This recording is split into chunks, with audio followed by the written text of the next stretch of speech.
অত্যাৱশ্যক সামগ্ৰী মূল্য বৃদ্ধি, এই মূল্য বৃদ্ধিৰ ক্ষেত্ৰত অসম চৰকাৰখনে আৰু যিজন খাদ্যমন্ত্ৰী ৰঞ্জিত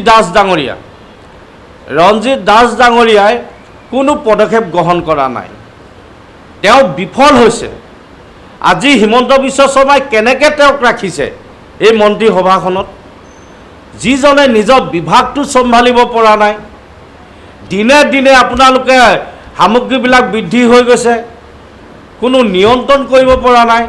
আৰু এনেকুৱা মন্ত্ৰীবিলাকে অসমখন কি কৰিব, জনসাধাৰণৰ কাৰণে কি কৰিব? আজি জনসাধাৰণৰ মাধমা সোধাইছে, আজি আমাৰ মূৰত টাঙোন মাৰিছে তেওঁলোকে। আজি প্ৰত্যেকটো সামগ্ৰী দিনে দিনে বাঢ়ি গৈছে, ঔষধকে ধৰি বিভিন্ন সামগ্ৰী বাঢ়ি গৈছে। এই ক্ষেত্ৰত কিন্তু যোগান বিভাগে যিটো গুৰুত্ব দিব লাগিছিলে দিয়া নাই। আজি সেইকাৰণে আমি আপোনালোকৰ আগত পুনৰ দাবী কৰিছোঁ, অসমীয়া যুৱ মঞ্চই সেই যোগান বিভাগ মন্ত্ৰীজন ৰঞ্জিত দাস ডাঙৰীয়াই পদত্যাগ কৰিব লাগে। সা সন্মানে তেওঁ পদত্যাগ কৰিব লাগে, কাৰণ তেওঁ বিফল হৈছে। কোনো কাৰণতে তেওঁক দায়িত্ব নথকা এজন মন্ত্ৰী হিমন্ত বিশ্ব শৰ্মা ডাঙৰীয়াই পাতি দিলে, তেওঁক যেনেদৰে পাতিলে সেনেদৰে থাকিলে। কিন্তু আজিলৈকে বজাৰ হাটত যি অত্যাৱশ্যক সামগ্ৰী মূল্য বৃদ্ধিৰ ক্ষেত্ৰত কোনো গুৰুত্ব প্ৰদান নাই।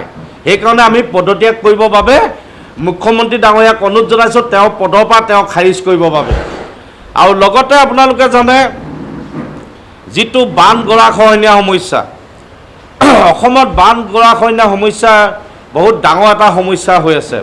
আজি বিভিন্ন ঠাইত বান গৰাখহনীয়া হৈ আছে। এই ক্ষেত্ৰত কিন্তু জলসম্পদ মন্ত্ৰীগৰাকী পীযুষ হাজৰিকা ডাঙৰীয়াই যেনেকৈ জলসম্পদ বিভাগবিলাকত গুৰুত্ব দিব লাগিছিল দিয়া নাই। তেওঁ মাত্ৰ যেতিয়া এটা মথাউৰি ভাগি যায় সেই সময়ত গৈ জলসম্পদ মন্ত্ৰীগৰাকীয়ে গৈ তাত চেলফি মাৰি থাকে। আৰু বিজেপি চৰকাৰে যি অমৃত কলহ যাত্ৰা কৰিলে, সেই অমৃত কলহ যাত্ৰাত কি হ'ল আজিৰ দিনত? আজি তেওঁলোকে আজি মথাউৰিবিলাক মেৰামতি কৰিব পৰা নাই। আজি তেওঁলোকে যাত্ৰা বহুত উলিয়াই দিলে, কিন্তু অসমৰ সমস্যাকেইটা তেওঁলোকে সমাধান কৰিব পৰা নাই। আজি এটা মথাউৰি ভগাৰ পিছত গৈ এজন মন্ত্ৰী তাত গৈ ৰৈ চেলফি মাৰি লাভ নাই নহয়। আজি মথাউৰি নভগা আগতে কাম কাজখিনি কৰিব লাগিব। আজি তেওঁলোকে সেইকাৰণে বিফল হৈছে। আজি পীযুষ হাজৰিকা বিফল হৈছে। আৰু আমি বানপানীৰ যি ৰাষ্ট্ৰীয় সমস্যা হিচাপে আমি চৰকাৰক ঘোষণা কৰিবৰ বাবে বাৰে বাৰে দাবী কৰি আহিছোঁ, কিন্তু আজিলৈকে কোনো এখন চৰকাৰে গুৰুত্ব প্ৰদান কৰা নাই। এই ক্ষেত্ৰত আমি ৰাষ্ট্ৰীয় সমস্যা হিচাপে তেওঁলোকে ঘোষণা কৰিবলৈ কৈছিলোঁ, কিন্তু আজিলৈকে চৰকাৰখনে গুৰুত্ব দিয়া নাই। আৰু আপোনালোকৰ আৰু এটা কথা ক'ব বিচাৰিছোঁ, আজি 126টা সমষ্টিত যি বসুন্ধৰাৰ আঁচনিৰ জৰিয়তে মানে মাটি পট্টা পাব লাগিছিল, কিন্তু আজিলৈকে পোৱা নাই। আজি আপোনালোকে জানে প্ৰায় সমষ্টিবিলাকত 126টা সমষ্টিত 50-60 বছৰকৈ ভোগ দখল কৰি আছে।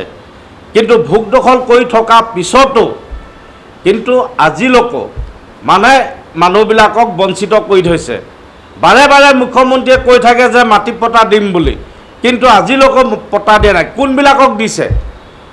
যিবিলাক বহিৰাগত মানুহক মাটি পট্টা দিছে, কিন্তু আমাৰ নিজৰ খিলঞ্জীয়া মানুহখিনিক মাটি পট্টা পোৱা নাই, বঞ্চিত কৰি থৈছে।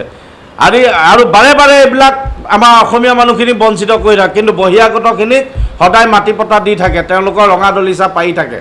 কিন্তু আমাৰ নিজৰ অসমীয়া মানুহখিনি বা খিলঞ্জীয়া মানুহখিনিক বাৰে বাৰে তেওঁলোকে বঞ্চিত কৰি থাকে। মাটি পট্টা দিম বুলি তেওঁলোকৰ মাত্ৰ এটা শ্লোগানত জীয়াই ৰাখিছে। এই মাটি পট্টা নামটো অকল শ্লোগানত জীয়াই ৰাখিছে।